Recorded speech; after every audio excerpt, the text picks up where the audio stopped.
of the tackle. It is the 25th of October 2021, tarehe 25 mwezi wa 10 mwaka 2021. Natumai kwamba umeamka vizuri na uko tayari kupambana na wiki yako ambayo imeanza.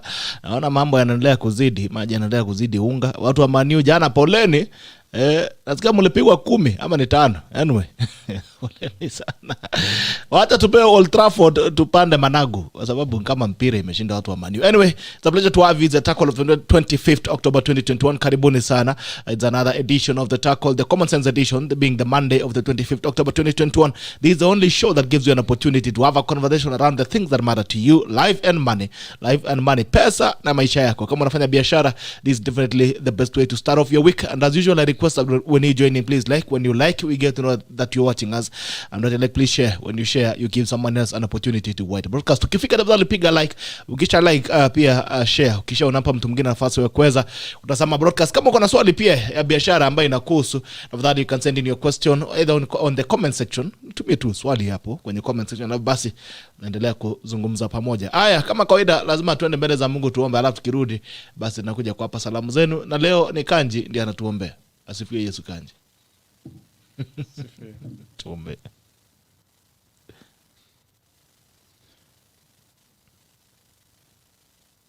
Kanji, waiting for you to pray. Father, we come before you this morning. We want you to bless us.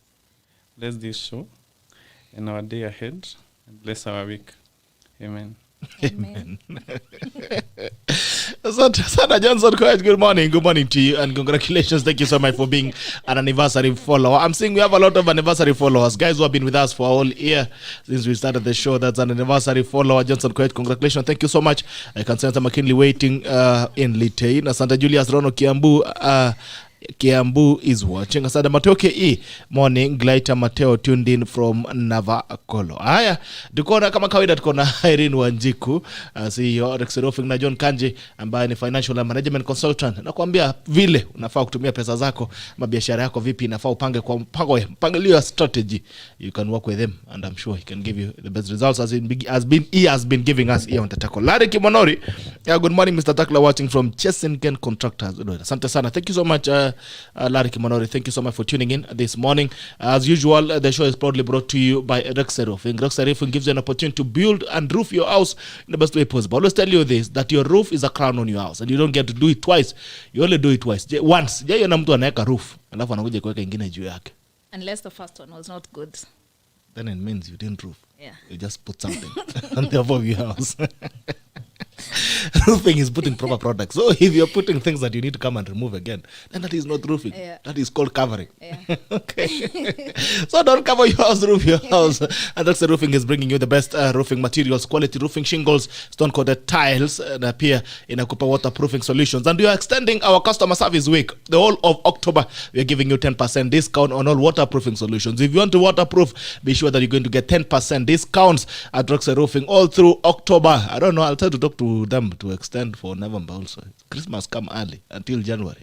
But any of you building, the customer service week has been extended for all month. The whole of October, you're going to get all the waterproofing solutions or waterproofing products, that is waterproofing liquids or APP, 10% discount from REXE Roofing. 10% discount all through October. Customer service week inaendelea kwa mwezi mmoja mzima. Kwa hivyo kama unajenga na unataka kufanya roofing yako, you can be best assured that you're going to roof with REXE Roofing, best roofing materials, that is quality roofing shingles, also stone-coated tiles. And if you also want to harvest water, it's not even a question of want. You should be harvesting water. So please, you can use the UPVC water harvesting gutters from REXE Roofing. Safely, 100% safe water for consumption.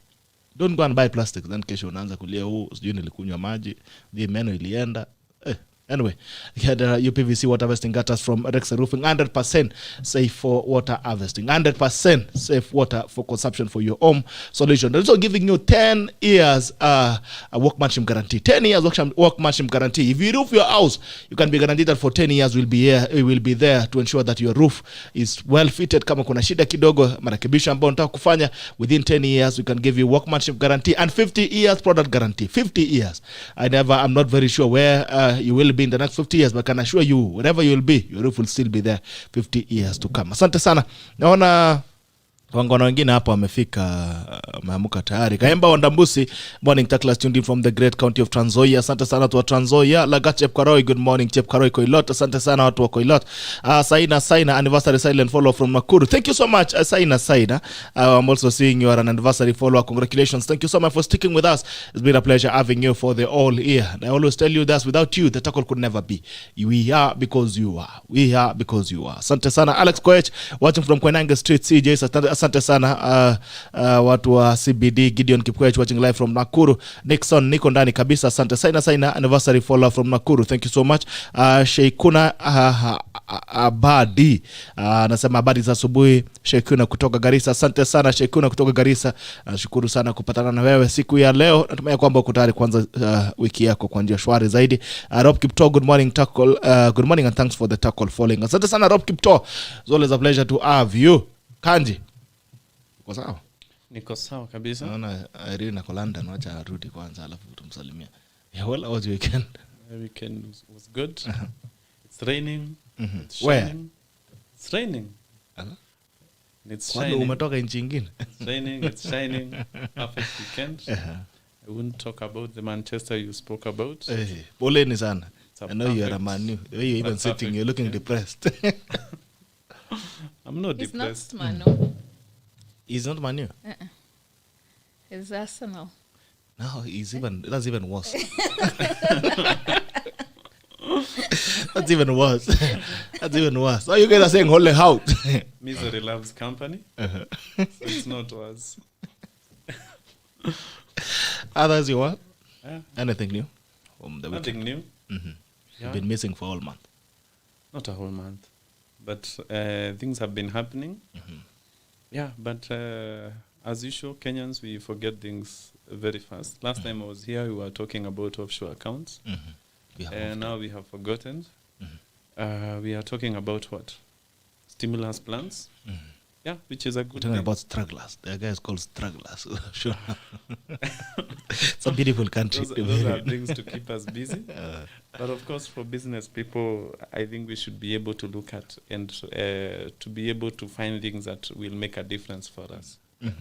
Is there anything that is anything new in the business sector? Anything trans? Any policy issues that you've seen? Do you think would be keen on? On policy issues, we have been talking about cost of fuel.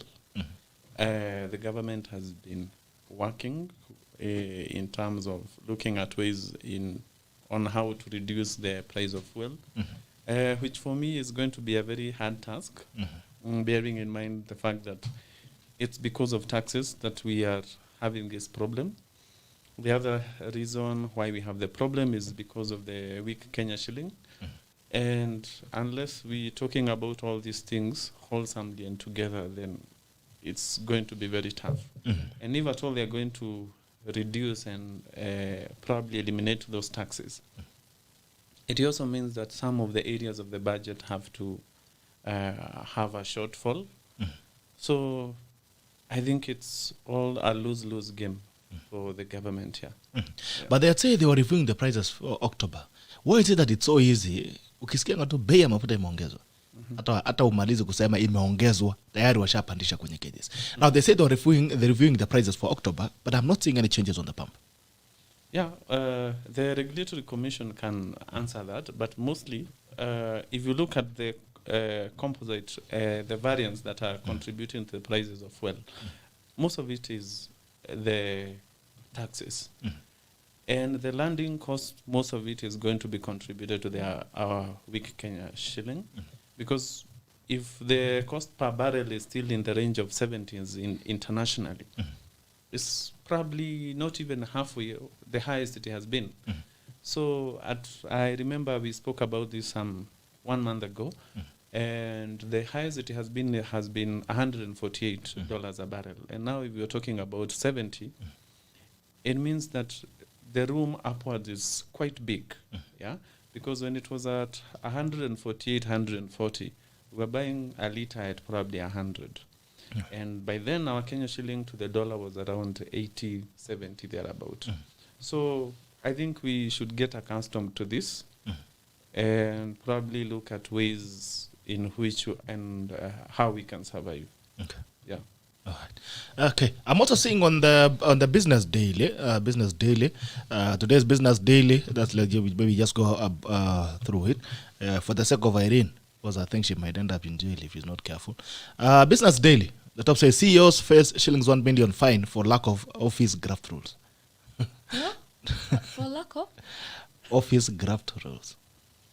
Corruption. Top executives will be required to report cases of bribery or corruption to the EACC within 24 hours.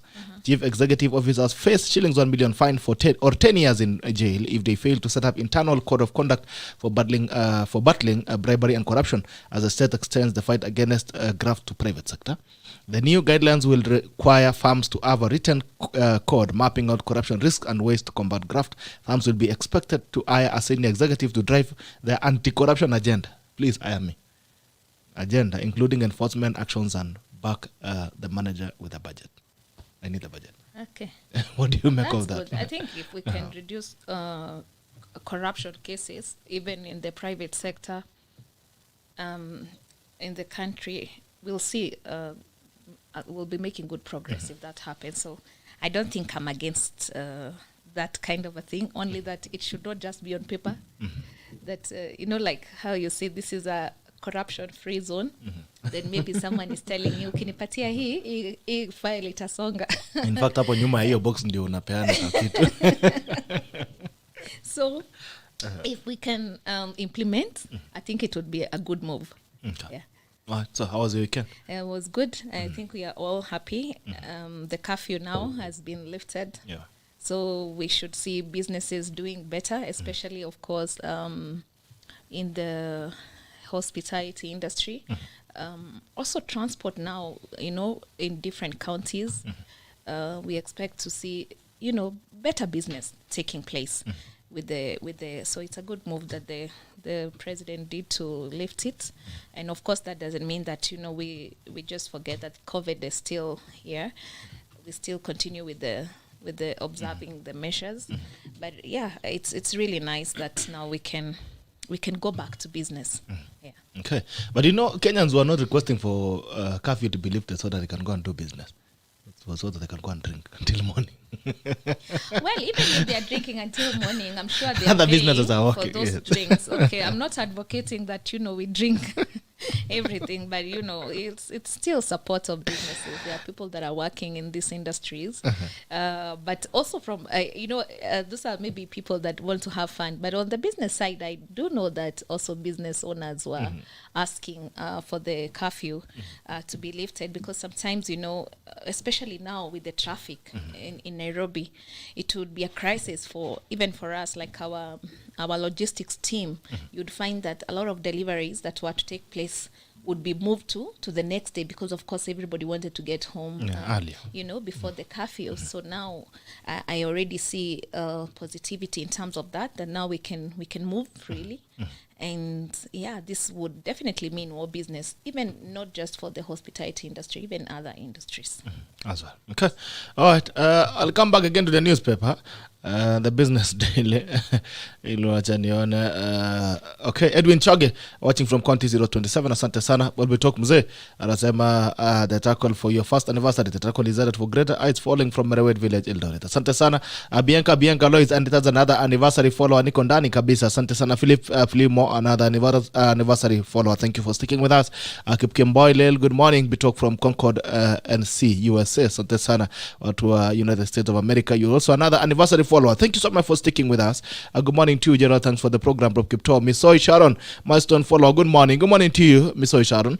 Sebastian Kibet Kijana. Samo good morning, Mweshimiwa. Good morning to you, my brother. Benny Gonza Longo. Morning, Mweshimiwa. Ay, milestone follower. Mweshimiwa. Tugawie kitu. Earth is hard. Turudi tena kwenye gazeti. What do you think about that policy, Kanji?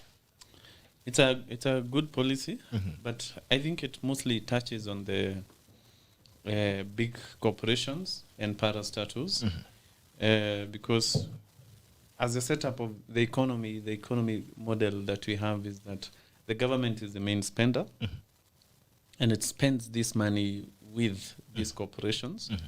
So it's a two-way. If the government is corrupt, it's corrupt together with who? It's in conjunction with these corporations. So It takes two to tango. Yeah, so if we are being too hard on the ministers or the CASs and the CSs, then we also need to work on who is working with them. But in terms of its practicability, I think it's still it's a good measure, because if you look at the procurement department, there's a level of influence that the CEO has, even when you have the very good separation of duties and integrity and such. But generally, for anything that happens within an organization, it's delegated power. So if your procurement people are corrupt, so you have a responsibility towards it. So it's going to help. How it's going to help, how deep it's going to help depends on the people who are going to execute this particular policy. But I think it's, if someone can come up with a policy, general policy, that politically my vision for this country is that for the next 5 years we are going to deal with corruption. I think that will even go way further than any economic model. Okay. Yeah. Right. The problem also is if now they look for the person to land for the corrupt CEOs or to go and implement the policy, but now even the person is saying nipe kitu nisikupeleke huko mahali wanapelekanga watu. On the Business Daily, court bars auction of Anglo leasing suspects' properties. The Court of Appeal has barred the anti-graft body from auctioning properties worth millions of shillings belonging to a former chief accountant at the Treasury, suspected to have been acquired from Anglo leasing scandal proceeds. Justices Asike Makandia, Jamila Mohamed, and Dr. Himana Laibuta. It was only fair to preserve the properties and stop Ethics and Anti-Corruption Commission from selling them pending the determination of the appeal. Mr. Patrick Ochieno Abachi said among the properties to be seized was the family home in Kitengela he acquired before the alleged period the EACC investigated him. Still the same thing, because of course if I am being sued for graft, I have to defend myself. Just like drug barons, corruption fights back. But you have to admit that in some situations, you're inherently going to be corrupt if your team is corrupt. Yeah? And if they have been able to work on their paperwork so that they are exonerated and you left there, you got pants down, then you just have to go through the court process. So like any other case, I think you're still innocent until proven otherwise. But the bad thing about these corruption cases is that once you're in court, the public generally has already declared you as a corrupt person, whether you're clean or not. So in a way, public shame and shaming of the officials also helps in cutting down on corruption. So I think the courts should work hand in hand with the government, and they should not be seen to be working to probably jeopardize each other. Yeah. Okay. But at what point do we get to an end of corruption cases? Because the same court that is supposed to be making a ruling is on which is preserving them. Golden Park is how many years now? Or Anglo leasing. Anglo leasing is how many years now? It's decades ago.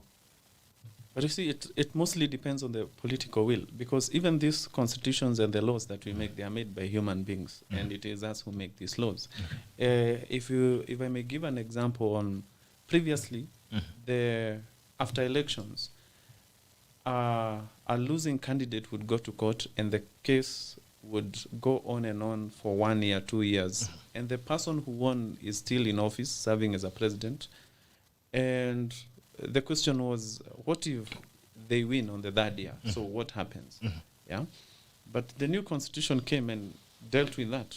And strictly we were told that if you have a problem with how the presidential elections were done and conducted, you have 14 days, and then the Supreme Court has another 14 days, and we have a ruling. So if we have the political will, we can be able to draft laws and policies to say that if you have a corruption case, this is the time limit and this is the procedure. Okay. All right. What do you make of this, IRENE? I think it's a good thing when we start seeing more of this kind of news, because it's going to show people that if you've committed, grafts like Kanji is saying, that then your days are numbered. So we would hope that we now can use resources better instead of grabbing them for personal use, because I don't see, it doesn't really help where we would have a country of, let's say, only 10% are doing well and the rest are not, because no one is self-sufficient.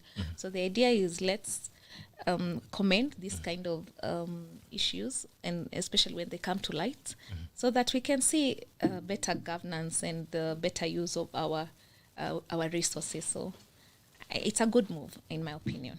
Okay, it's a good move to stop auctioning or properties to recover money lost. Not by to the public. stop. I'm saying it's a good move to have these people brought into law. Not that they should be, Okay. be running away with the money.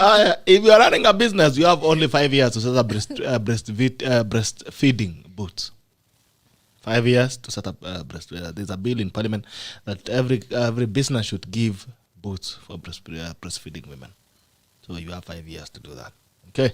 Regulators reveal KQ as Africa's costliest airline. And I've never understood. These guys are expensive, but they make losses.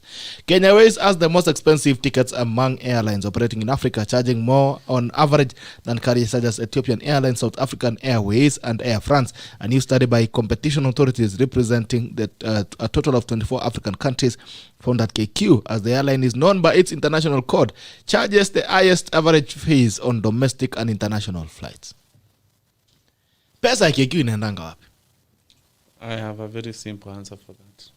You don't give your KQ subsidies. The rest give subsidies. So a law was coming to Parliament that we are supposed to give subsidies, and we are supposed to help them in cost cutting, but we haven't succeeded in that. And that is how we are losing to the competition. Yeah. Okay. You? Irene? Really? Is this just the subsidies? But you're giving them a lot of money. They charge a lot of money. Why is subsidized? I don't really think it's You just see, they are trying to cover the bottom line using the top line, because the costs are high. If they want to compete, probably we could use an example of Ethiopia Airlines. They have a lot of subsidies from their government, and they are competing with the same in the same industry with KQ. So it goes without saying that this cost has to be borne by someone. For the person receiving subsidies, the subsidizer is going to absorb that cost. If you don't subsidize your airline, then that means that it is the customer, is the top line that is going to absorb that cost. Okay. Yeah. So the same is happening in other countries, like with Ethiopian Airlines and South African Airlines and Emirates. They are subsidized. Most of them are subsidized. Okay. And if you're looking at Emirates, probably they are a bit several steps ahead, and they can enjoy the economies of scale and the advantage of route. But for us, we have to see how we can, instead of giving them capital and bailing them out, we have to have a structure on how we can subsidize them. Because we have come to an agreement that we can't operate without them. So if they have to operate, then we have to have a structure on how they can be subsidized, and that way they can be able to compete with their peers. Yeah. What do you think is the problem, Irene, with KQ? Well, I'm not really very much into the details of why they could be in losses, but I also think maybe they need like a strategic partner or strategic advice, because even though probably the subsidies could help, but there's also the issue of how they are managing the funds that they are also collecting. Because if you look at them, they are a big brand. It's really, and maybe also I would imagine part of the issues they're having have to do with the pandemic, like when we couldn't, people couldn't really fly. It has been making losses since the day it was born. Nothing to do with the pandemic. Okay, I thought maybe that's contributing also. But I also feel that there needs to be like a proper look into the management, maybe where how they are utilizing the money, how they are using it, and such things. So, are there some things they can reduce? Cutting cost in one line, and probably that can also help just besides saying let's inject more money. I think that would be the part of it, because just also getting a lot of money but still making probably costly investments or investments at the wrong time, it would just mean that now you have even bigger problems. There is sometimes where it's not the money that's the only solution, because how are you using this money also? And maybe also benchmarking with other major airlines. What are they doing differently? Because we love KQ, and I know maybe 90% of Kenyans would rather fly KQ than anything else. And yet, like for international flights, I don't think they are underquoting. In fact, I think their rates are slightly higher, but people do it because it's our pride.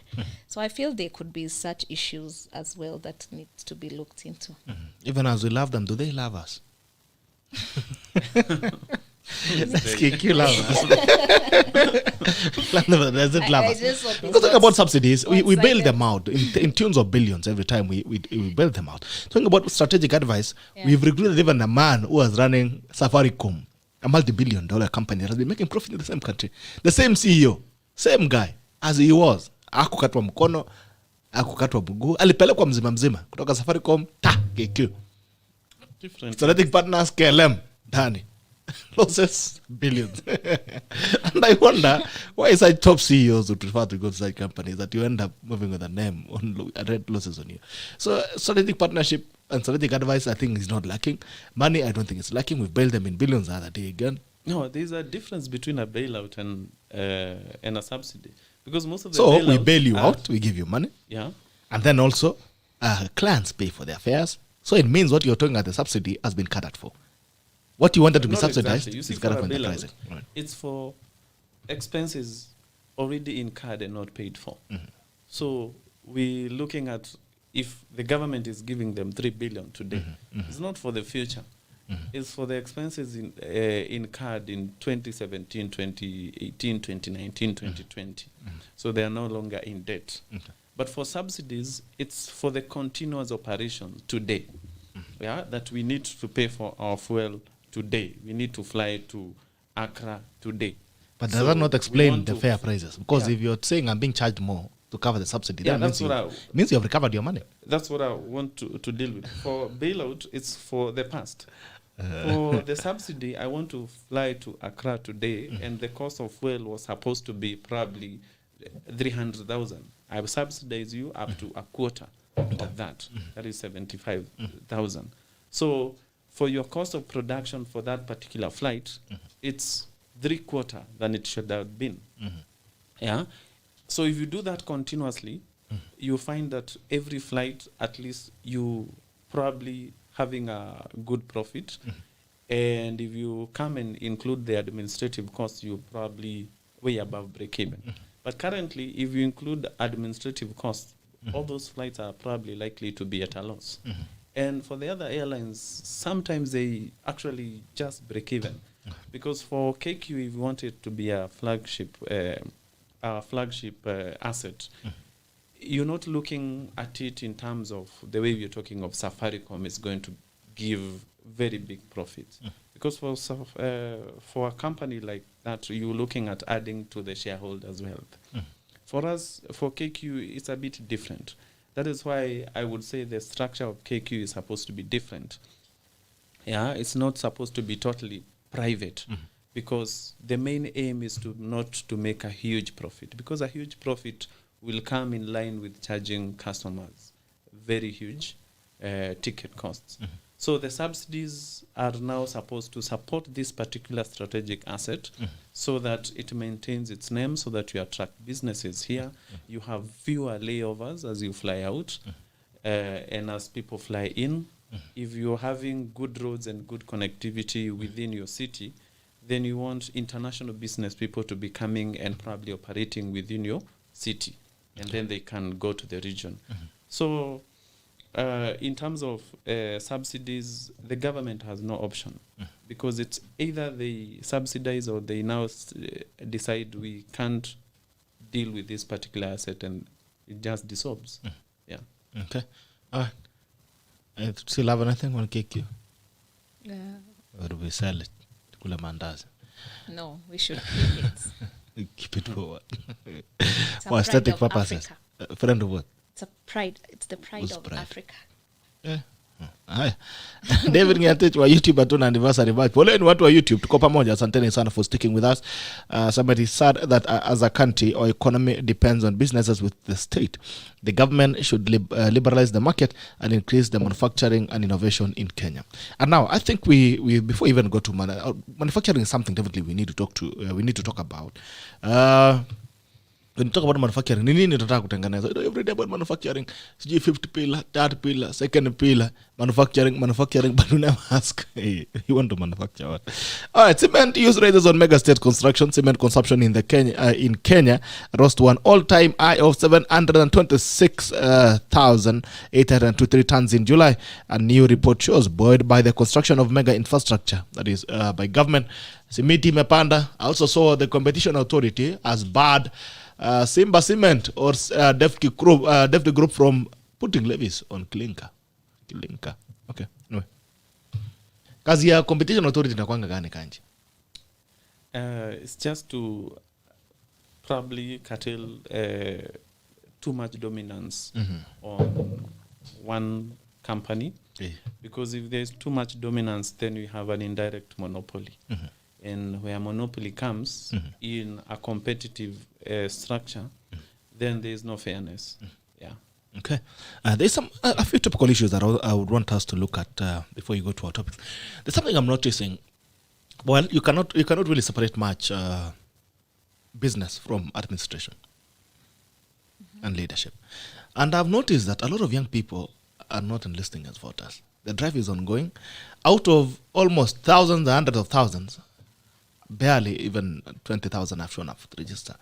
The activity is ending in November. We're already in November, getting into November, and there seems to be zero interest from young people to be part of this democratic process.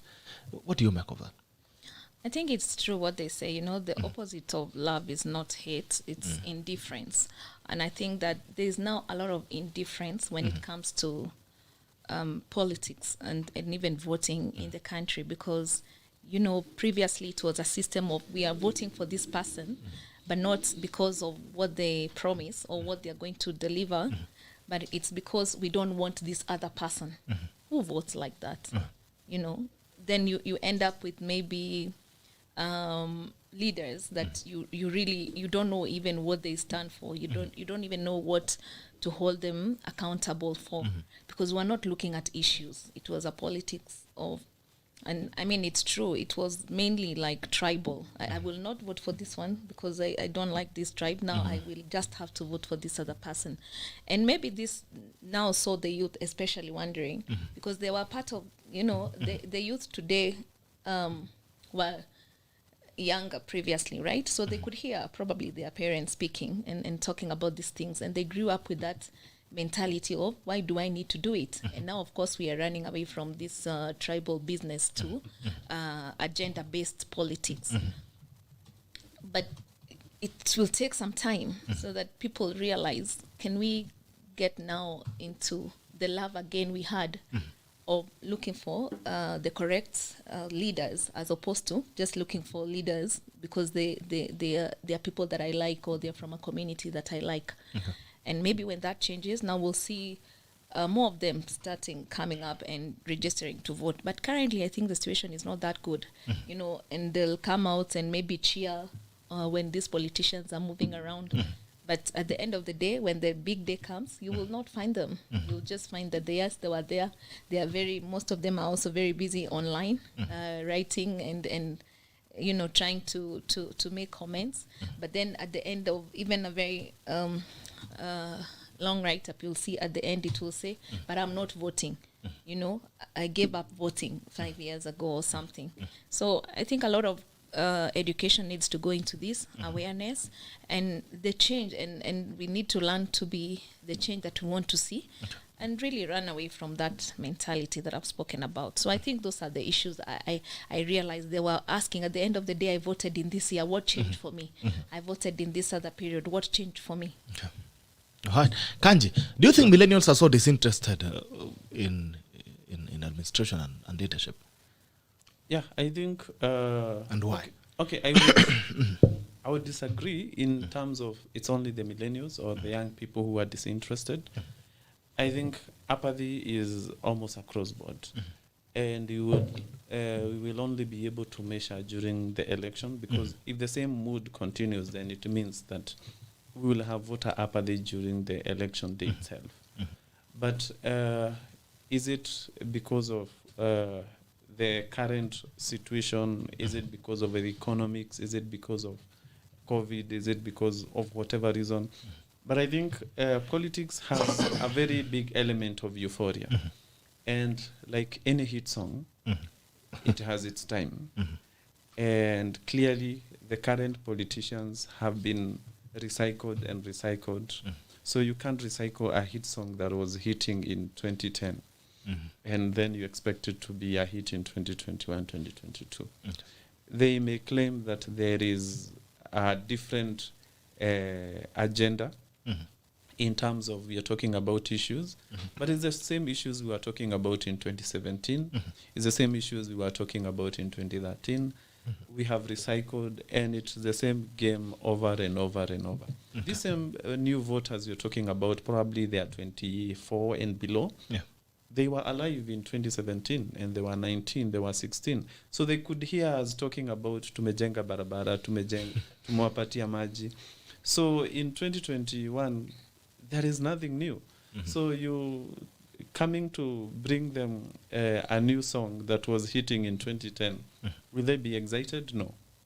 So the apathy that we're experiencing should be read by the politicians to tell them that while you might think that you're giving us a new agenda, we know that there is no agenda that you're giving us.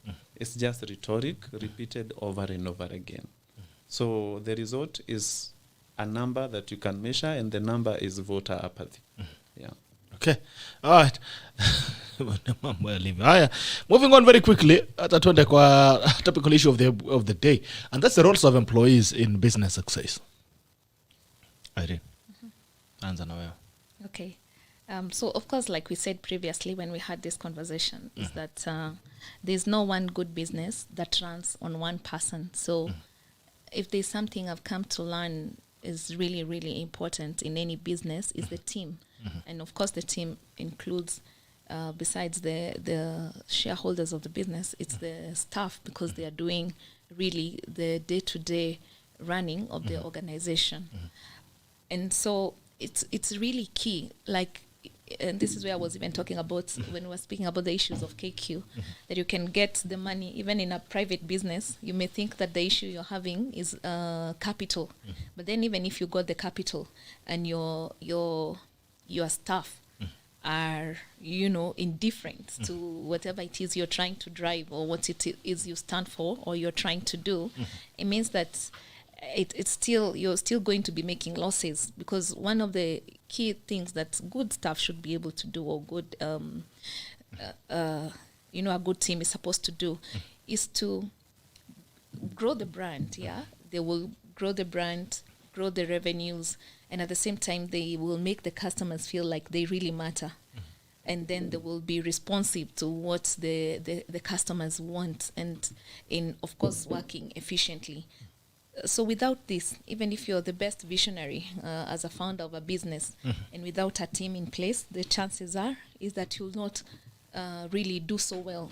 You even realize that most of the businesses that we remember, even if they are no longer there, and maybe I'll give an example with even Nakumat, the staff that were on the floor were extremely, extremely helpful. So you find even when new brands have come in, people will always say, I wish that, Nakumat is still there. It's not because it's not even about the founder, that they interacted with the founder or not. It's because they were there, very quick to assist you, get what you want. The slogan, everything you need under one roof, was not just like you need it, we've got it. Yeah, if you need it, we got it. You have a better memory than I do. So correct. So why were they standing out? It's because of the team, that you could go there. These days, sometimes you'll go to these chains and you'll ask someone, maybe in a hurry and you need to pick something, and they work there. Where can I find this particular, let's say, lotion? And they'll say read, and I have nothing against reading, but that is poor customer care, because you work there, you've arranged the things there, you have a better understanding. What would it cost to say go to aisle 8 or whatever it is? And these things, they don't seem like they add up to a lot if you look at it in the bigger scheme of things. But if you read books like How the Mighty Fall, you realize that falling of businesses does not start suddenly. You don't wake up and then it's the business exactly. Is fine. It's a long phase. So today you may think it's doing well, and you don't really, your team doesn't care much about the customers, and you feel, but we have the money, we have the resources, we have the backing of international partners. But at the same time, even in 20 or 30 years, that all will change, because word of mouth also is traveling much faster. So when we think about the team, it's a group of people that have come together and not building their own culture, because also you find, assuming you have a team of even take 50 people, and each person comes in and they want to introduce a different culture in the organization, then you're not working together. It's like we say we want to go to Mombasa, and then you still tell me, but let me first go to Thika. You see, we are not really headed in the same direction. So it means that there really needs to be a culture in the organization already that's existing, and then that when the people come in, the most they can do is to improve on it, and not have everybody trying to bring in a different aspect of whatever it is they feel. If you say we start at 8, there must be reasons as to why you're starting, let's say, at 8. Now you imagine you get 3 people who will say, I don't like to wake up early. But how will you explain to the client who comes in at 8:30 that my people don't like to wake up early? So I think it's really, really, and I feel bad because with this social media quotes, I don't care, I only do things for myself, and people are taking these things at face value. And so you find somebody will just wake up in the morning and say, today I'm no longer coming to work. Yeah, exactly. Nimechoka sana. So this is not, of course, a team member you would want on your team, because you ask yourself, what about assuming they had clients that were supposed to be attending to? What happens to the clients that were supposed to be serving? Because it's not really about, and I take it that the team is really your asset. But what is an asset supposed to do? Yeah, an asset is also supposed to be generating income, isn't it? So in a business setup, that income we are talking about is in terms of revenue. But if you have an asset that all it's doing is taking away from you, then it loses the meaning of having a team as an asset.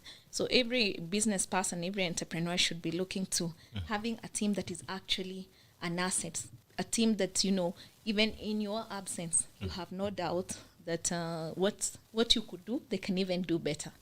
A lot of leaders don't like, or so-called leaders don't like people that are smarter than them, but that I see it like a big mistake. You should in fact have people on your team that are much smarter than you are more capable than you are. Your weaknesses, when I say when you're hiring, you have to look for what you are weak in. Look for those strengths. Like if I'm good at making presentations, I don't need another 10 people that would probably be good in making presentations. Look for somebody else who is better at something that you're not good at. So it's not a competition. It's really a collaboration of you're coming together with a powerful team, move the brand forward, and be able to grow the organization and to grow the brand. Of course, the same thing, when you have a good team, it's also very important that you pay them well. Some people want to they'll find out what has the government said about how much I can pay my staff. And then they will pick that lowest, as long as I'm complying with what the government wants. Of course, that is also not good, because now that borders on exploitation, which is not correct. There's also the aspect of training, and I think we spoke about this where I was even saying the government should also give incentives to businesses that are doing the trainings and that are even taking in students on internship. Because what this means is that there's also a motivation to do it. There's a motivation to to bring in more people on board. So yeah, I think that without the team, you're really nothing. Yeah. And it doesn't not just a team, it means that it's a team that's working together. Because again, you can have 50 people, but all these 50 people Everyone is pulling on their end. Yeah, exactly. Okay. So how do you know when you have a good team? Well, the thing we don't do a lot of is the performance appraisal. Of course, based on strategic goals that your organization has set out. You find that sometimes you get in a person, but they don't even know, why am I here? What is expected of me? You'll be surprised that in some, especially with SMEs, not everyone gets an appointment letter or even a job description. So, let's say you are a project manager. Just because you're a project manager doesn't mean that this organization does not have any strategic goals. So if you have set them, and we have people like Kanji here who are good at assisting companies come up with these objectives, then you measure against that. So first is to understand this person when they come in, what is expected of them. That should be very clear. We don't spend a lot of time on orientation process, and I think we ought to, as business people, spend as much time as possible on orientation, so that it's completely like there are no doubts that you leave, and of course leave the doors open that the person can always consult, and then now you have something to measure. If we say you are supposed to hand over at least 5 projects, let's say 5 roofing projects in a month. So we are measuring you against something. It's different than just saying, go work on the projects. What are the deliverables on those projects that are needed? And then also on culture. I'm a very big believer on, of course, it also takes skills. Because even if it's in a hospital, just a laughing doctor who can't treat you, you don't want that, even if he's smiling and sympathetic. But skills you can learn. If you're interested in something, it's very easy to learn that. So when you are hiring also, I feel it's important to look at the attitude of this person, because it doesn't help me that you're so good in your technical work, but you're very rude to customers. It means I will lose out on the customers. So we now need that balance, and you should have it before you recruit. So you're not just recruiting and then trying to say, oh, now they don't like to come to work early. Oh, they have no respect for deadlines.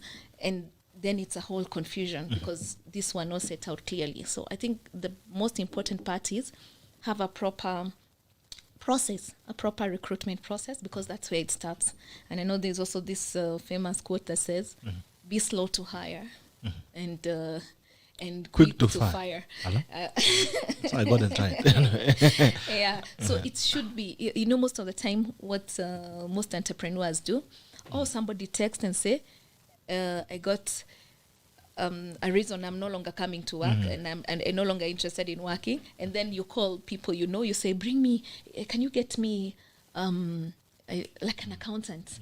And very then quickly. Somebody will just be It's a urgent. brother who it's very, very urgent. And say, yeah, I have someone. Then they come. I know my cousin. I have a cousin. They can come who's in the village. Yes. Exactly. Then now the cousin comes in, and then you realize when they're already seated in your office working that they cannot even if they wanted, the job description of what you want to do is completely out of their capacity. So we shouldn't do it that way. We have to be a bit slow and have a proper process of doing it. And like I also said, if you check how many people are spending time on performance appraisals, you would be surprised that sometimes it can go even for 3 years without really checking and evaluating whether you are still in line and everybody's goals are still tied to the strategic plan. So these are really, to me, key things. Training opportunities, I've also talked about that here. That don't just also bring in people, but you don't train them. And training, when I say training, it doesn't mean that, hire a big venue and big people to come and talk to. By big, I mean expensive people to come and speak to your team. If you can do that, then well and good. But there's also the other training whereby the management that understand and are part of bringing the vision to life, understand what is required, and you can do it in weekly meetings or monthly meetings. So that also is part of training the team to align and to know why are you in the business that you are in and what do you expect the customers to know you for. Okay. All right. Abbas Njuguna ndio kwa Kanji. Abbas Njuguna anasema wizi ndio mingi KQ. Does he subsidy? Murithi Robert, to return to profitability, KQ should join Molo Line or Super Petro Sacco. It's better managed.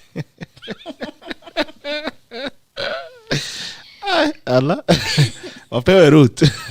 Abbas Njuguna, take an aircraft round trip from Nairobi to Dubai, for example, and the amount of money it makes, you realize something is not adding up when they say they are making losses. All right? Okay.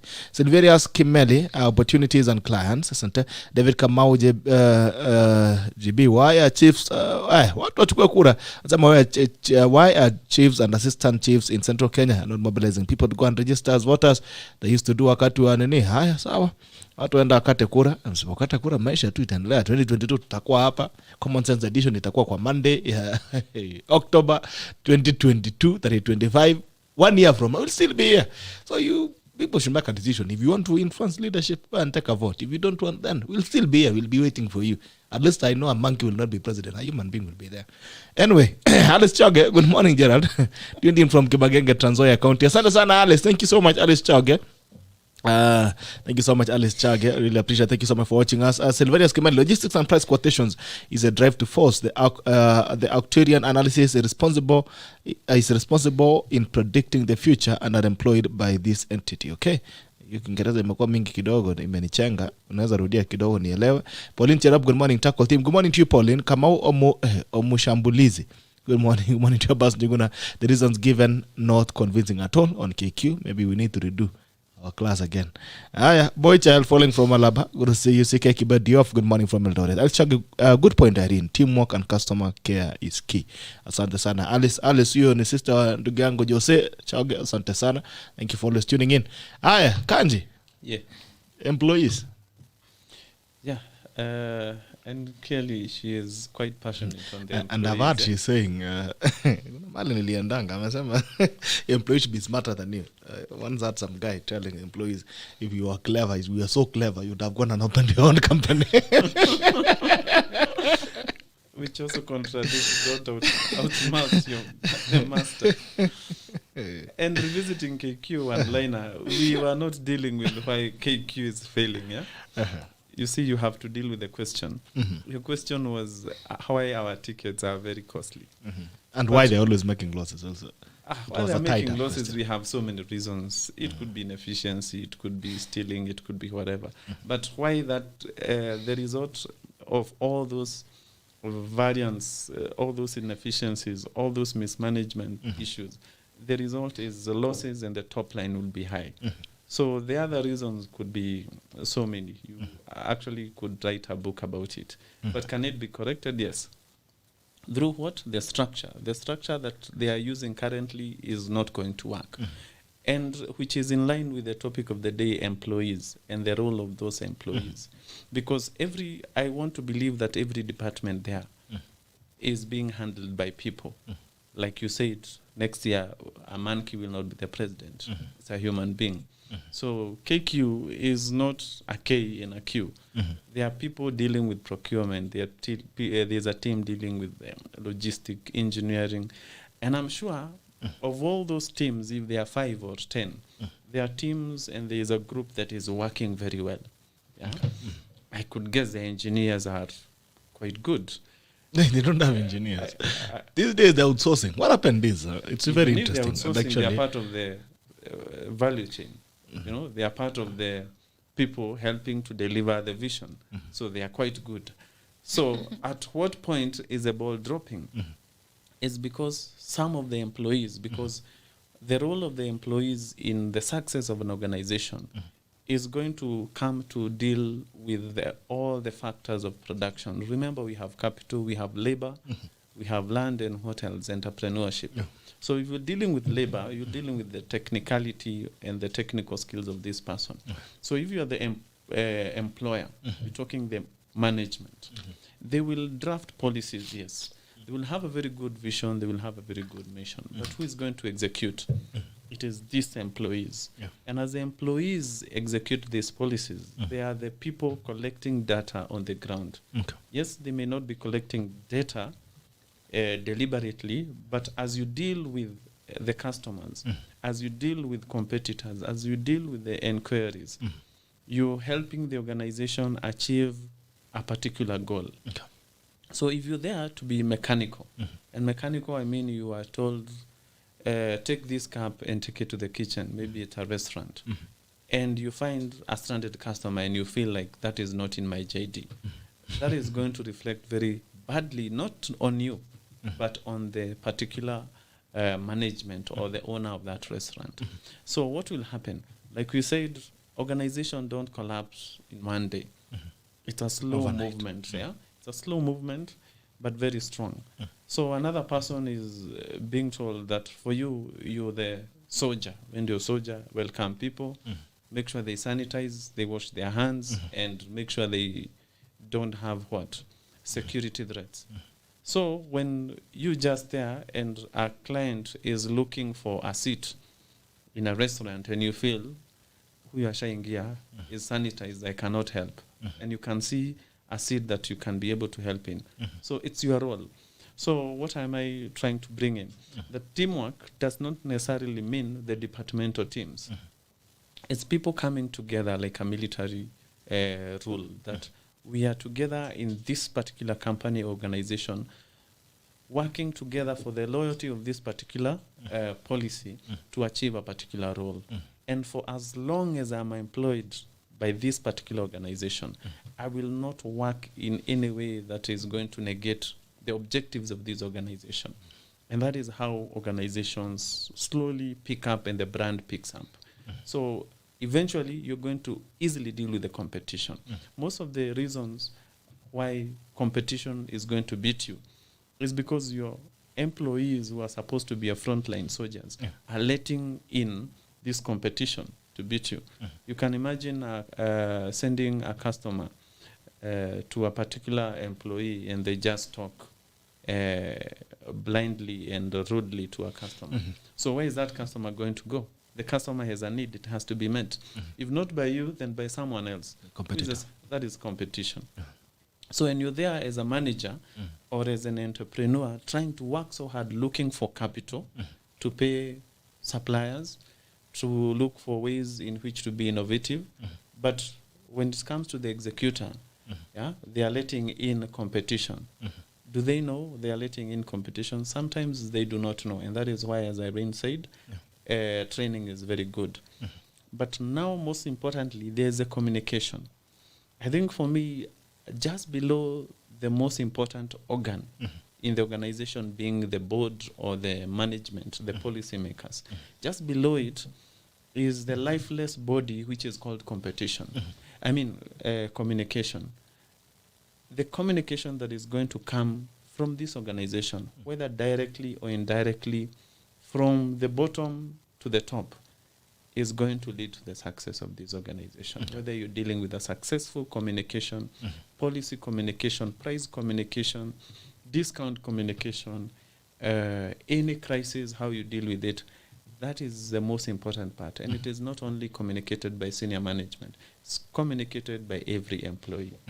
Yeah. So employees and staff are the most probably important organ in achievement and the longevity of the organization. Okay. Yeah. All right. Okay. Asante sana. Hiyo ni roles. You still have anything on that? On employees? Yeah, like, this topic is really, to me, it's a very exciting one because even when we are speaking about that there's no employment opportunities in the country, it's not also really true. I think opportunities are there, but we need people that are committed enough to come in and do this job. So it's there's that myth that even after you study and you do this and you try to put yourself out there, that there are no jobs, but you find sometimes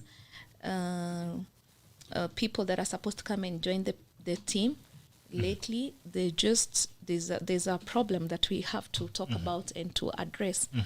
I gave like strange examples. You get someone, they come in for the interviews and they qualify for the interviews, and then in the morning of the interview you find, the morning to come to report to work, you start finding strange messages like, oh, tuma fair. Does that happen? Yes. Tumia kitu.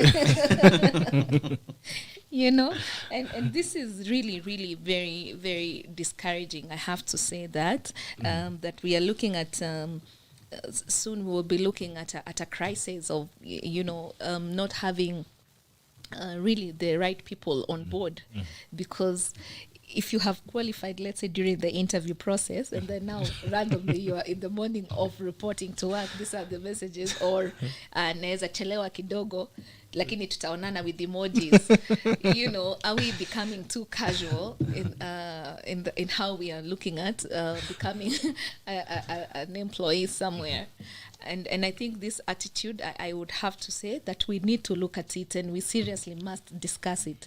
I think the social media is diluting a lot of professionalism that we still need, and we still must keep up certain standards. The way I speak to my friend should not be the way I'm speaking to let's say management of the team I'm hoping to get. It's not even the way I'll speak to my clients. So I feel like these lines these days are getting, they get crossed so fast. And it's getting thinner and thinner. And it's not a good thing, because you can imagine if this is what someone is writing to you, you can only imagine what they will be writing and telling your client when there's a meeting. Nitakushow nitakuja, and these things I'm talking about, I've seen them happen. So I'm not really just speaking from stories I've had. I've also experienced them myself. And so we really have to look at it, that yes, the jobs are there, but there are things that people are doing, and they're very basic things. It's not that, someone is fresh from school and they don't know how they should behave. It's things you expect somebody who is like above 30 to know that, this is not the way I should be conducting myself if I'm serious and I want to join a team in where I can make a difference. Because look at it like this. Without the team, also, the brand name cannot get bigger. So you're not just coming to join for what you can get. The idea of, I want to just earn money. It's not just really about the money. And even if you want to earn the money, there's also something you have to give in return. One of the things is how to bring value to this team. You'll not bring value to the team by saying, sasa nitumie kakitu. It's not wash business you're joining. You're joining a proper business. So some of this language we are seeing on entertainment blogs is not really how to. So if I can just give that as a word of caution to potential people interested in joining organizations. Talking about communication, are emojis a proper way of communicating? Mtu anakutumia hii, anataka job. Nani boss? Sawa, ndaka. Anatumia emoji ya kidole. I should say it's a very confusing situation, because in some places it's not such a bad thing. In other places it could be a bad thing. In others it's neutral. But if you look at there is this theory of this Hofstede's power distance, and Hofstede's discussed the importance of power distance. Should it be too big? Should it be too small? But in organizations, there should be a distance. And that is why the distance is there, because there cannot be zero distance. You cannot be asking for a job using an emoji, even if you are working for an emoji development company. And you cannot be speaking to your boss about an official, there could be a feedback you're giving, but you want to request probably for a pay rise, you go to the WhatsApp, There is always what is an official channel of communication.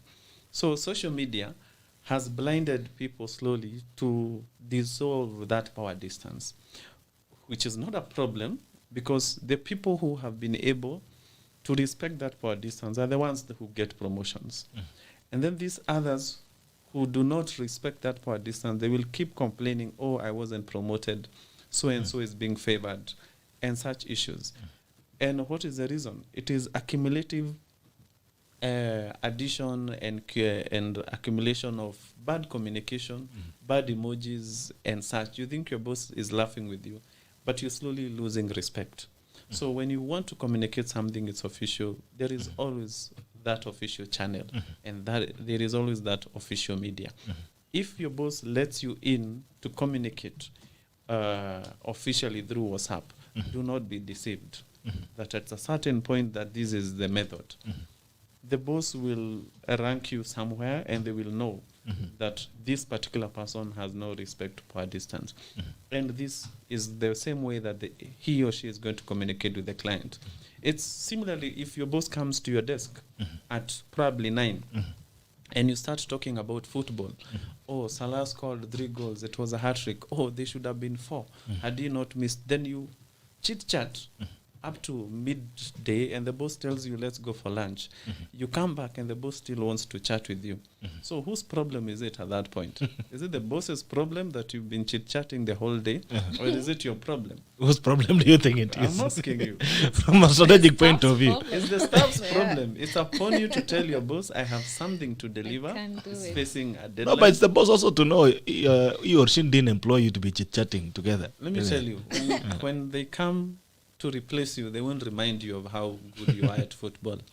It's upon you to mark your territory, and maybe for certain good reasons, you don't have anything to do. You have to respect this power distance, that this is my boss, it's working hours, it's my boss's time. So I am not even supposed to waste my boss's time with the boss. So it's upon you, it's been 20, 30 minutes, you have to let your boss know that I have to deliver this. It's facing a deadline. It probably could wait, but do not waste time with your boss. Yeah. So what am I saying is you have to package yourself within the organization, and that package has to be consistent throughout the year, throughout the day. And whether you're communicating to your boss, to your client, or to your fellow employees, yeah, it doesn't matter if you're working with your wife or your husband. You do not go and call your husband babes and Mama Njeri in the office. Kwa boardroom, babe. Kwa boardroom, you're saying, Mama Njeri, I told you that this PowerPoint is not good. That is not the method to use, because you have to have a particular level of discretion. Yeah? And I think that's a big challenge, especially for family businesses. Yeah. Yeah, where now you are like, will I call you dad? Dad, sign this for me, you know. Or Mr. Kanji. It's a Mr. challenge. Kanji, I need to sign. It's a challenge, but success is partly measured on how you overcome these challenges. Yeah, you don't go and probably your boss is your wife, and you tell your boss, hey, Mama Njeri, si tulikuwa na weekend, you know, I could not have delivered this. So unaona tulichelewa kwa nani, we were together with you. No. Yeah, you have to be able to respect these power distances. Yeah. So how you do it, it depends on you, and that is what separates one person from the other. And unfortunately, the margins at the top are very fine and very thin. And what I mean by that is the difference between a good employee and a very bad employee. They are very thin. Like you would say, Usain Bolt is the best and the fastest because he ran 9:58. And you assume the person who ran 10:00 is very slow. But if you were to run yourself, you'll do a 20. Yeah? So you call the person who ran 10 as a loser. But bottom line is because the person who is winning against the competition is able to make these very thin margins. And those thin margins could be because of the discretion, how they communicate, the method they choose, the language they choose, and sometimes going an extra mile. Yeah? That it is not in my job description, but I was able to do it without complaining. Yeah. Okay. All right. Now, it's it's a season again of political campaigns and promises and sloganeering. We'll do this. We'll build an airport in every village. He will bring we'll bring you breakfast to bed. still be eating bacon every day. Now, as businesses, we've seen all these things. We are talking about economic models that are coming in, that are being announced by political campaigners or aspirants. They're giving us all manner of things. There is another one called bottom up. There has been another one called middle out. There's another one called rural development. So everyone is coming in with slogans and ideas on how best they think this country should be run. Now, and all these things revolve around the economy, where business operate in. And quite interestingly, the people who should be the ones are formulating these policies are the business community, but they don't seem to be involved much enough in formulation of these campaign slogans and policies and manifestos and all this, until they get to office and like, hey, we didn't know what we were promising. Now, at this point, are the business community very keen on the promise that are being given by politicians, especially presidential aspirants, because it will shape the way government runs in the next 1 year? You know, if you keep promising me something and you don't deliver it, at some point, I stop waiting. And I feel bad. I think Kanji spoke about it as apathy towards all these administrative issues and policies, because maybe that's where we were getting to, where we are asking, what does it matter now? You'll tell us the same things. We will wait. I saw something very interesting the other day on social media where an MP had posted a road saying before and after that I did this road. This was before and this is after. And then I went to the comments because I know that road and I know the after is not on that road. Let's say you're saying Kilimani Road before and after, but it's not the road. And I saw people commenting and saying, this is not the same road. I live here and I know. So stop taking pictures and saying that this is your after. So you see, these are the kind of Mapiga filters barabara. No, the road is even not. It's not even there. But it's not even there. It's not even existing. So you see, with these kind of issues, when you read that, even as a business person, you know, you get very frustrated.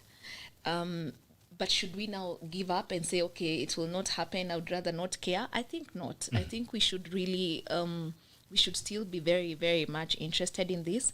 And now more so because there's a new government that's supposed to come in. And the question that we have to ask ourselves is, now what do we need to see? So that instead of politicians coming and saying that, I'll build you a level 5 hospital. Maybe you already have that hospital. So they're just using these things to tell you to get the votes from you. I think it needs to change. If you ask me, it should be the people in the, what are they called if you're in a certain constituent? Constituents. Yes, it's them who should be telling the leaders that they want to come in, that these are the things that we want. Take, for example, we touched a little on manufacturing, and I'll tell you, even new, even all the companies that were in manufacturing before, don't be surprised that some are even talking about doing manufacturing, but they're not even manufacturing the goods here. They're doing it elsewhere, and then just coming up with made in Kenya labels. Why? Because it's getting really expensive. Now, maybe this is a company that has been in manufacturing industry for 20 years. What about companies that now want to come in and also get into manufacturing? What do they need?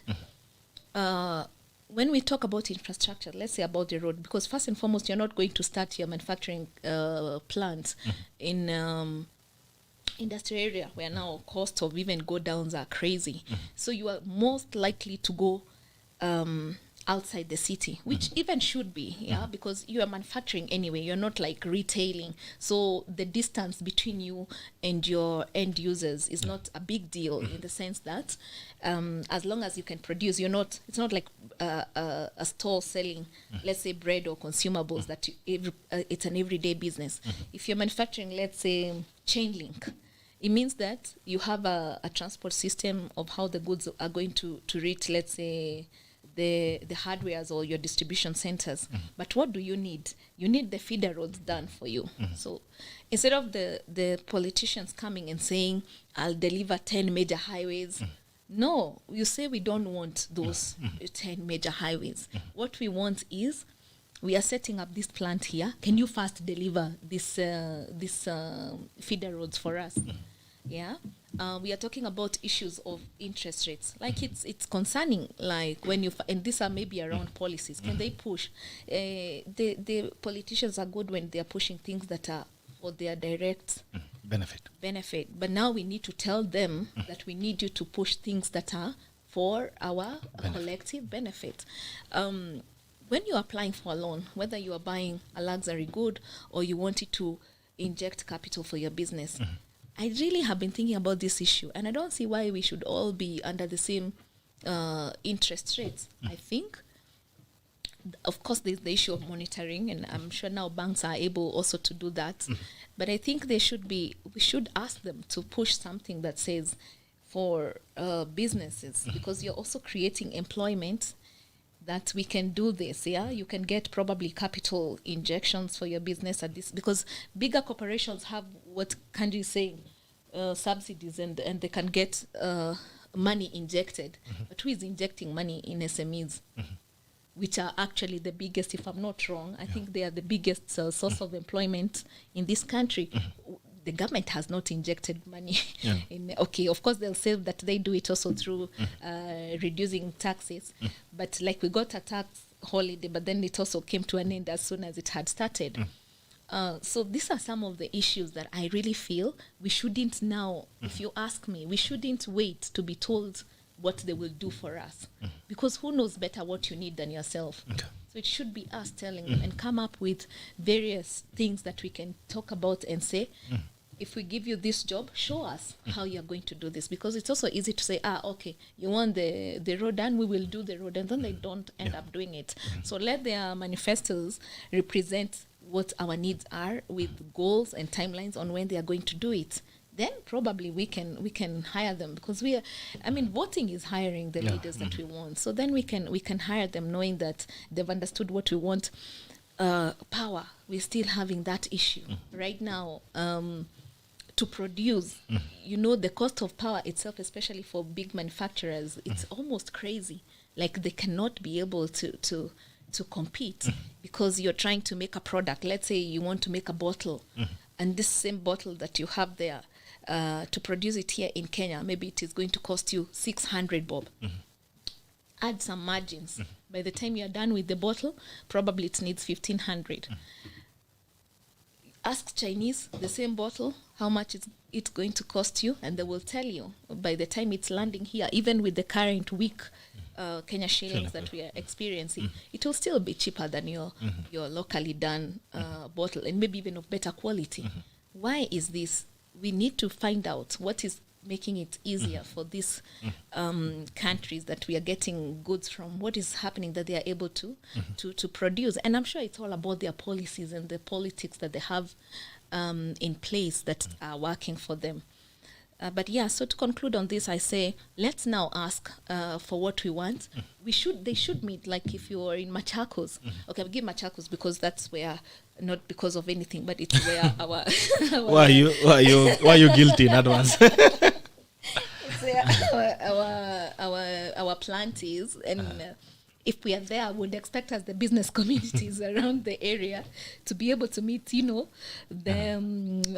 incoming politicians, and to be able to discuss the real issues that we are facing, as opposed to them telling us what are the issues that they are going to address. Because sometimes the issues are so far-fetched. I can pick an issue from Oranga and I want to bring it to Machakos, and the issues that Moranga people are suffering from are not the same issues that we have. So we need to change, and we need to engage more. The answer is not to run. It's not even to become so indifferent, because it only gets worse. So to me, the answer is to engage more, but also engage with what it's like. You say you want money, and you have to know how much. Yeah. Otherwise, if you say you want money, I can give 1 bob, and I'll be like, oh, that's good for you, because all you wanted is money. So we sometimes expect too much from them. So because we don't know what exactly it is we want. So if we sit down, come up with a strategy, these are the things that we require, these are the things that you can do for us, then we can get who promises us the most out of the agenda that we have. Okay. All right. Kanji. On the same, on the models and policies with the campaign period. From what is going on currently, most of them are probably just slogans. And I think the worst person at this particular moment is the voter. Because I don't know for what particular reason or what led to this, but I think the Kenyan perspective of doing well is being defiant. Yeah? And by defiance, I mean you just want to beat the other person. Yeah? And it doesn't matter what is in it for you after you beat the other person. Yeah? I think it's because we love football so much. Yeah? And for that reason, we support teams, and once our team wins, we are happy. But what do we get after that? Yeah, like if you ask the Kenyan Liverpool fans what they got yesterday after beating Manchester United. Why are you angry? No, I'm not angry. I'm actually not a supporter of either. But the question is, what do you get after that? Yeah, yeah, and. If you are probably a Manchester United fan and you bought shares because they are listed in the UK, in the UK, and they're also listed in New York, probably you can get a dividend at the end of the day. So you just not only a quiet supporter.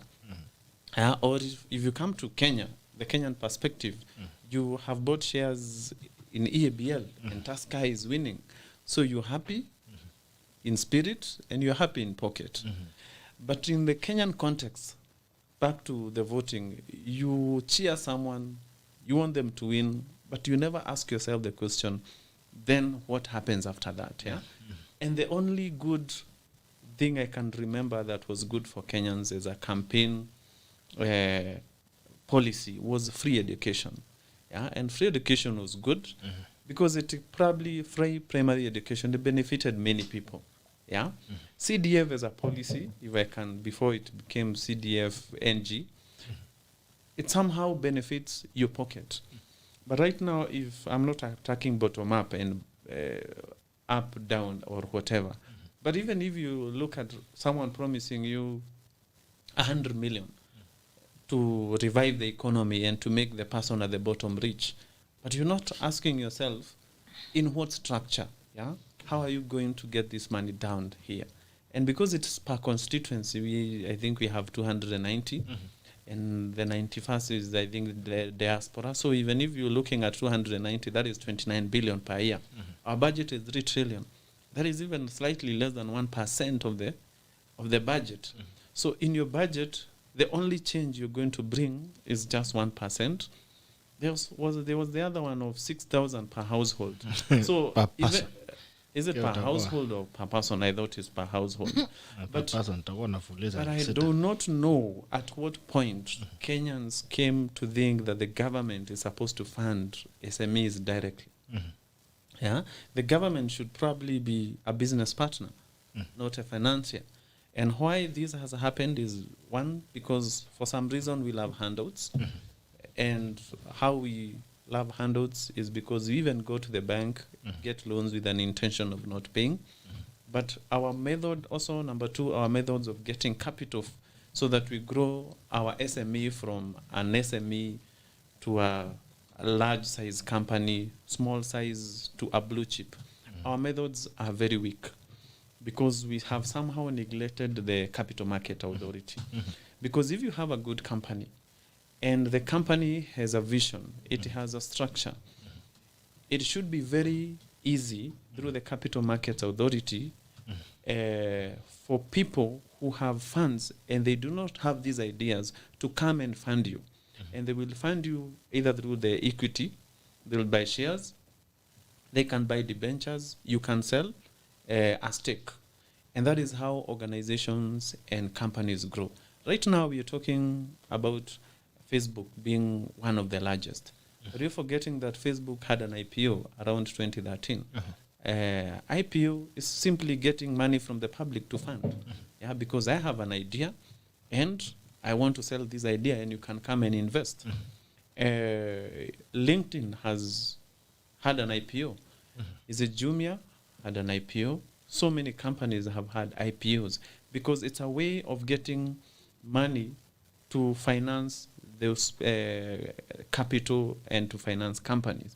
And what has that led us to? It has led us to us wanting handouts. Number two, all the middle income group, whenever they get money, what do they want to do? They have no channels of saving apart from the SACCO, probably, and what else? They buy land. And this land they're going to buy, I'm not saying the land is bad. Probably this land is going to appreciate, probably in the next generation. Are they going to enjoy their wealth currently? Probably not. Because we have no outlet or no channel of how companies can, or how the government can help structure companies to get financing from individuals. And if you look at something as simple as power, the next big things in the next 20 or so years will be data. It will also be, what else? It will be power. And you have something like solar. No one is coming and telling us that solar is a good option, and I'm going to provide solar, because the trickle down of that is cheaper production cost. The other thing, apart from talking about manufacturing, no one is talking about having a higher level of TVET. Yeah, because you don't become a manufacturing country without the personnel, without the skilled people. But you don't get skilled people like you get them into a microwave. Yeah, you have to start all the way from down there. They're in their primary school. You send them out to these companies internationally so that you have a name. 10, 15 years from now, they will come back and help us. And finally, on importing from China and importing from Europe and everywhere, no one stops you from importing, yes. And these products are likely to be cheap.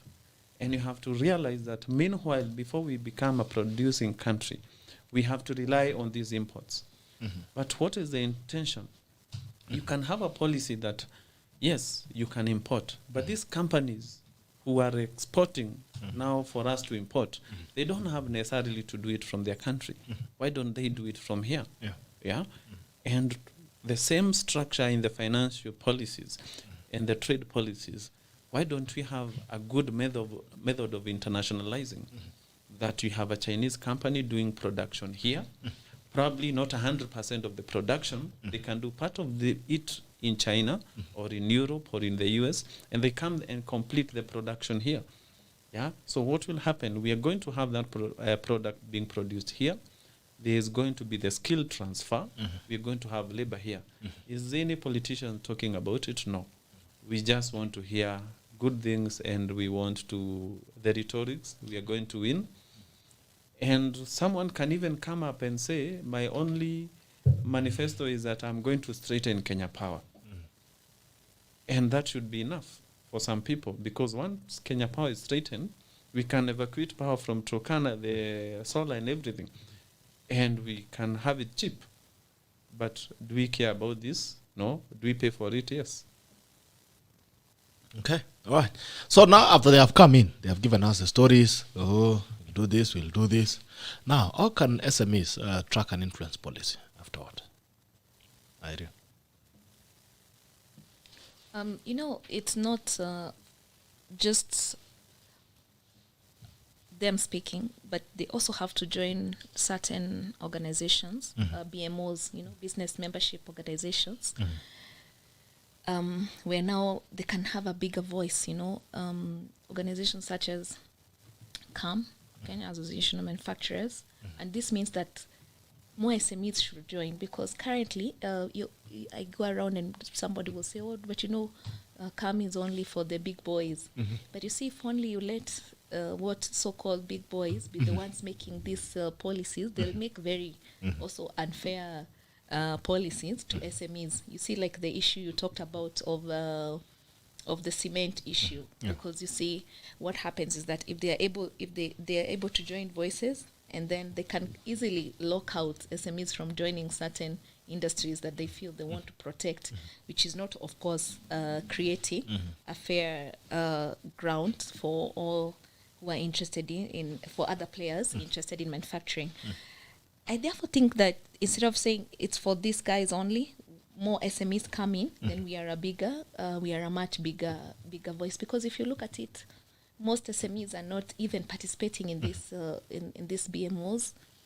Maybe they feel they are a bit expensive, and of course, if bigger numbers come, we can also ask for a reduction or a subsidies on the subscription, the subscription.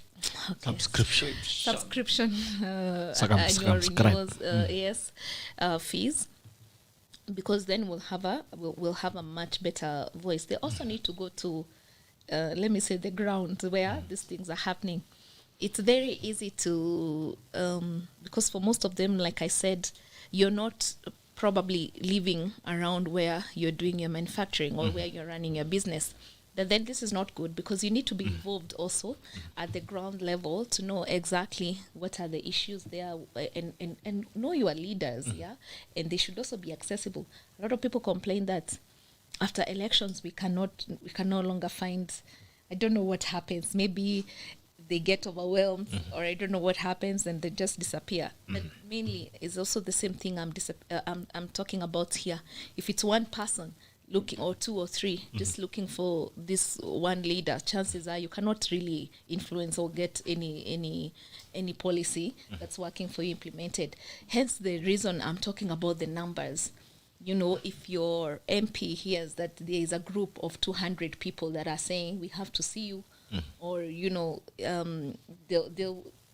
will not re-elect you, then chances are they might say, okay, if there are 200 people, I have to meet with them, as opposed to it's one or two person. So we have to look at this issue in terms of a collective responsibility as opposed to an individual responsibility. Okay. But do I believe it can be done? Yes, it can actually be done. You remember we had this issue of the minimum tax, and organizations came together and they fought that, and part of them were also in the SMEs. So we shouldn't just be letting things pass because we feel it's too much. I don't want to get involved. Nobody's listening. The government is actually listening, because if they were not listening, then it would almost be impossible to have these changes that are introduced revoked. Okay. But we are seeing that they are being revoked. So we have to keep pushing and believe that it's going to happen. All right. Yeah. Kanji, how do we track and influence policy? Yeah, we have to agree that societies are stratified, and there are different stratas in a society. And the government, probably because of their limitation of time and limitation of resources, they tend to listen to the vocal stratas. Yeah, and probably one of them could be a tribe. The other one could be a constituency. The other one could be a professional body. It could be probably people with common interests coming together. Like I was watching an issue with some issues around KU. Is it Kamai group? People who want titles. But what is unique about them? Because there are so many other groups that want titles also. It's because they have come together and they have large numbers, they have a leadership. So SMEs can also come up with structures, and they have bodies, they have to have leadership, and probably stop internal competition so much, so that we have a body today that eventually becomes nothing. I'm not speaking for or against NAT, but you can see what has happened for is it Mr. Sosion between 2017 and 2021.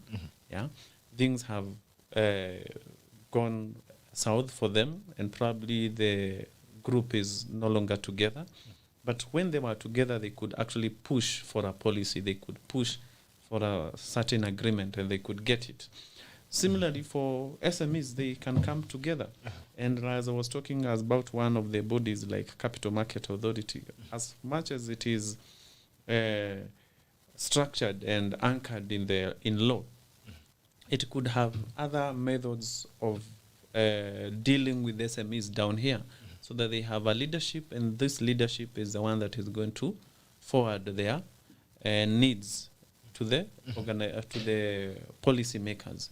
So without these groupings coming together, then you will have just individualistic needs. And individualistic needs will never be met by the government. Unless you want to be an activist, and even activists want a group, then it is going to be a very hard task. Yeah. Okay. All right. So, anyway, so there's a way you can try and participate in ensuring that you can track and influence a policy. It is useless if we keep complaining, but when we don't participate again on the policy making, because the policy that shapes administration and how things work or doesn't work for us, it keeps working against us every time anyway. I don't know if we still want that to continue. If you want it to end, then you need to find a way to do that. Abbas Njuguna, in the first place, why should an MP build a road and expect people to clap for him? Isn't it what is expected to do? They are more focused to be praised than cheered. Okay. Abbas says, can John tell us how these small businesses could be helped by the government? And I think that takes us to the role of government in SMEs. I'll start with you because the question has been pushed to you. How can John tell us how these small businesses could be helped by the government? How they could be helped? Yeah. Now, okay, starting to, I don't know whose comment it was, Abbas. that an MP should not come and say that they helped a certain route to be built and they expect claps. I've heard that statement severally, and it is very misguided, because Kenya probably has hundreds and thousands of kilometers of road, and the government is going to fund these roads and their construction depending on needs, and those needs will be recognized depending on the lobbying. Yeah. If your MP or your leader or the president that you elected has been able to give you a particular service, I think it deserves a recognition, because we have had leaderships that did not do that. Yeah. And we have other areas that have not gotten what you have gotten. So one of the major roles of a leader is to influence policy and influence and attract development. And I'm not speaking for MPs generally, because some are just lucky that a road passed by their constituency. But if someone has gone ahead, because money generally is a scarce resource, and influence a certain budget, 4 billion or 10 billion, to come to your constituency for a particular development, then that requires recognition. Look at something like electricity. We are in the same country, we are the same people, we don't have new monkeys, it is the same forest. But surprisingly, today we have more electricity connection than we had 15 years ago. So it is not just because of our taxes. It is because someone or a group of people decided that we could do it. They could have decided, let's go and build dams. Yeah, it could have helped, but that money would have gone there. We would be having dams and no electricity connection. So when it comes to leadership, we have to accept that money is a very scarce resource, and politics deals with the allocation of these resources, because that's the general definition of politics. And that is why we fight for that power, because I want to influence allocation of resources. Otherwise, we wouldn't fight for the position. Because we fight for the position so that we can be able to attract these resources. So if they have those resources has come to your backyard, you have gotten a good road, you've gotten a police station, you've gotten a new chief or whatever, you should be thankful, because there are people just a new chief. I hear there are places they have a sub chief, or the chief has new uniform. Still a progress. Or you have policemen. Other places don't have a police post. So those things require recognition. So now if you have more policemen, that means you need to have more 50-50. So I will speak for the politicians on this, because it requires effort, it requires dedication, and lobbying, going to these offices to push for these policies to be activated and for money to flow to certain areas. Like we have seen very many markets being built. Why are they being built on certain municipalities or not, and not others? And that is one of the ways we can use to measure the work of a politician. On how SMEs can be helped by the government, probably because we are working in the same industry and the same market. It is simply on policies. Policy, probably number one is on taxes. I think taxes should be flexible and very predictable, not just haphazardly you hear there's a new form of tax, so you cannot even be able to budget your inflows. And other requirement that is largely lacking, in my opinion, is how they can be able to grow their capital. Because it is not enough to have branches, or it is not enough for you to have bigger stock items. You need a way of building wealth in that particular SME. But right now, once you make good profits, what do? We go to real estate. But that is a very different industry. Yeah, because you want to diversify, yet you have your own business that you want to do. So what happens? Your original business suffers cash flow problems because you want to go and buy land in wherever. Yeah. So those education systems, the capital markets, the financiers, who are these people, the banks, the circles, they should be regulated in a way that they can be able to be accessible to the SMEs, because capital is a major hindrance. And not only the original capital, it also comes to how you build wealth. Labor is also part of it, because that comes with the education system. We were just complaining about how some of the employees don't do this, don't do that. It is part, and it is the role of government to ensure that by the time someone is graduating, they have a particular base skill level. And the universities, are they part of the government? Yes. They should be able to work hand in hand with the SMEs and with the business industry, so that they produce the relevant skills into the market. All right. Brian Mwangi, salamu kwa wingi, kazi safi sana. Gerald, asante sana. David Ngeti, the fine is actually too little for a CEO, because I'm sure they earn more money and they can afford it, and they are actively involved in the corruption and cover-up. Okay. David Ngeti, the capital and securities market is one of the most neglected markets in Kenya, but over regulations has locked out a lot of people. We need to diversify investment options for Kenyans. David Ngeti, in the USA, capital markets, they have a section on penny shares, companies whose values are not in the stable.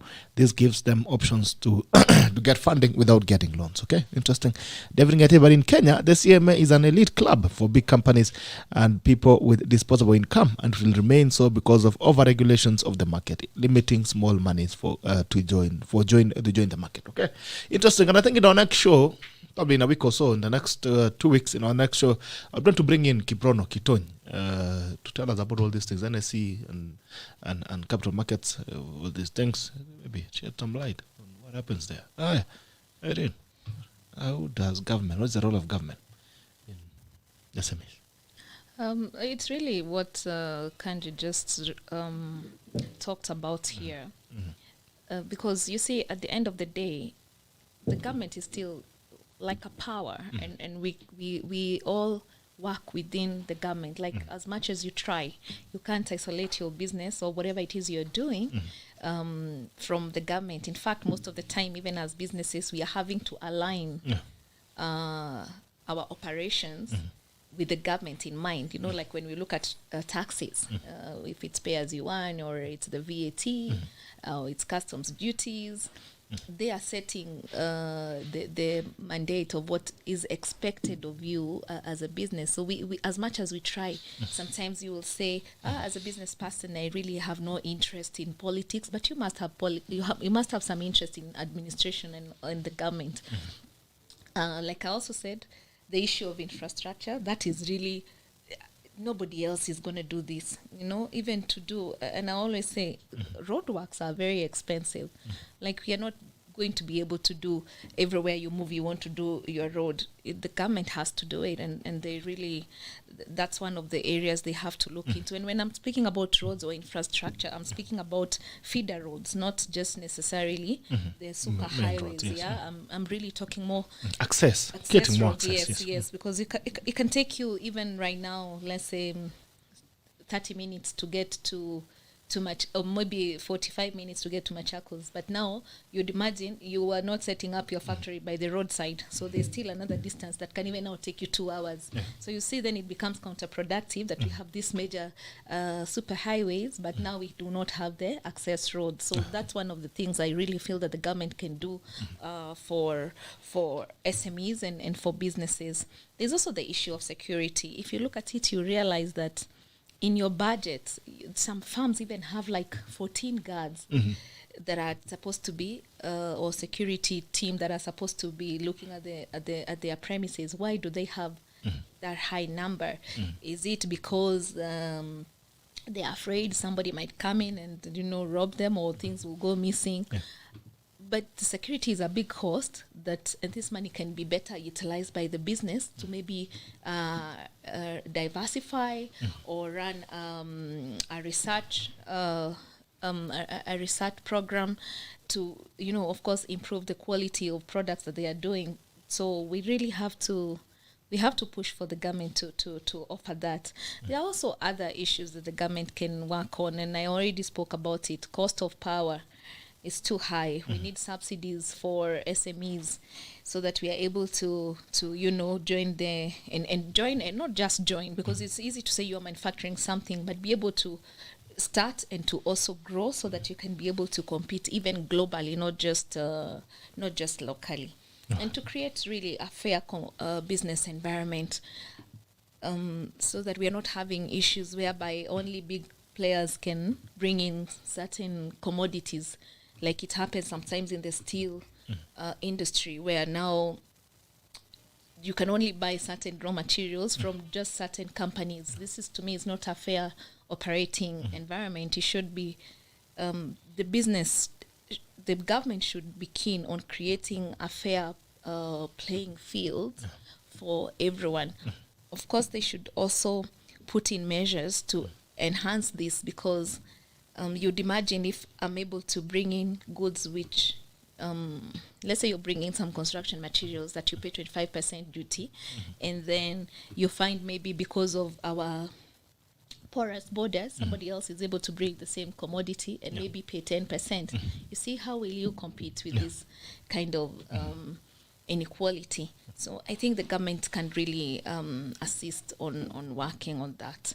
And of course, training and giving subsidies to businesses, like I said, who are doing a lot of this training, because some of the training that you find you have to do as an entrepreneur could have been done maybe by the government. Learning institutions. So you are taking up some work which the government should have funded anyway. So if that happens, in that case, they should give us subsidies to engage with a proper training facility or schedules that we can now work with. Okay. Because at the end of the day, the government is not actively doing the business, but we are. Instead of even saying they will build the maybe affordable houses, they can involve us in the construction industries and to come up with a way to directly work with us, as opposed to importing foreign.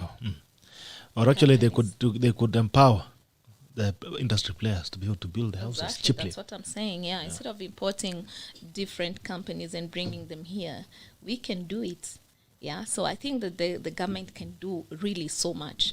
And like I said previously, we just have to be clear, like the way now you're asking, which is really a good question. What can they do?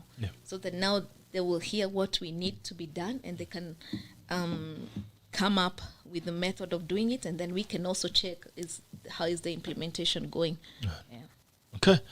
You're saying they're not actively involved in running business. They're actively involved. They're actively involved in collecting taxes. That is part of the business. Unless you guys have any other comments to make, I think we should be heading home. You get that one?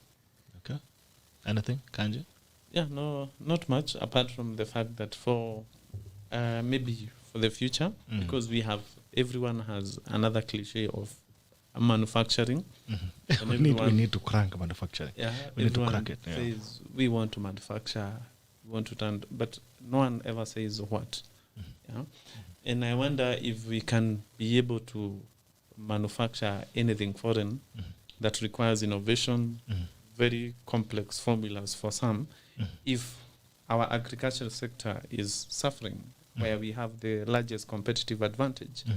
And luckily or fortunately, in the next few years, again, one of the major things that will drive success is agriculture, the source of food, where we also have a very big competitive advantage. So the question we would leave to these politicians as they do their slogans, how do we add value to our agricultural sector? And forget not only about tea and coffee, but everything else that is plant-based or from soil. How do we ensure that we do not export raw materials in 2022, 2023, but at least anyone coming to fetch anything from here is having a value-added product. And that, for us, would be a very good starting point, because we cannot suddenly start manufacturing vehicles. We cannot suddenly start getting rockets into the skies. But we have to start from where do we have a good competitive advantage. All right. Abbas amesema cartels. Okay. Cartels. All right, it's been a pleasure having you guys. Thank you so much for tuning in. It's been a pleasure having you as well, ladies and gentlemen. IRENE and Kanji, it's always a pleasure to have you guys on board, and look forward to more. Maybe next we focus on cracking manufacturing and also Capital Markets Authority and NS investments and all that. I think that would be a good conversation to have. If you have anything else that you think you would suggest that we don't also talk about on our Monday Common Sense edition, please, you can send me a message. You can just comment and I'll pick the suggestions that will ensure that you can get more value from this. And come up here. If you're running a business and you'd want this wisdom that we are sharing here to come to you and reach to employees, you can always talk to us and we can find our way to where you are. Of course, not for free, but we will come. We promise you we will come, and we also promise you will pay. All right. If you want this to get to you people, please, karibuni sana. You can always send me a question, then we find a way to work together. All right. I'm saying Simba Kiprotich Arab Ruta anasema anniversary is also an anniversary follower. Thank you so much. Asema Arab Ruta, good ideas. I'm watching online, listening wisely and keenly following this discussion from Canada. My name is Simba Kiprotich Arab Ruta from Bomet County, Canadian constituency, and now I live in Halifax City, Canada, but I'm interested in the competitive advantage in Kenya and worldwide. All right. Send me a message, Ndugu. Thank you so much for spending time and tuning in this morning. Please send me a message, then we can have a conversation from there. We pick it from there. If you're also interested in us, tell us, because we are also interested in you. Very interested in you. Take care. It's been a pleasure having you. The guys on YouTube, thank you so much as well. Teach on YouTube, Brian Mwangi, saying asante sana. Thanks so much for being with us all this while and exchanging ideas as well as the comment section. Thank you for participating. The guys on Facebook as well, kina Abbas, kina nani wangwana wote hawa, Simba na kuona, Abdul, I can see you. Thank you so much. Pauline, Ernest, asante, nane mwingine, Ruchep Kosge, so you Carol, Equity Alice Choge. Thank you so much, guys, for tuning in. I wish I could name all of you, but because of time and because I'll need to name you again next Monday, please, let's leave it there. Take care. This is a tackle and it ends now. Enjoy your day.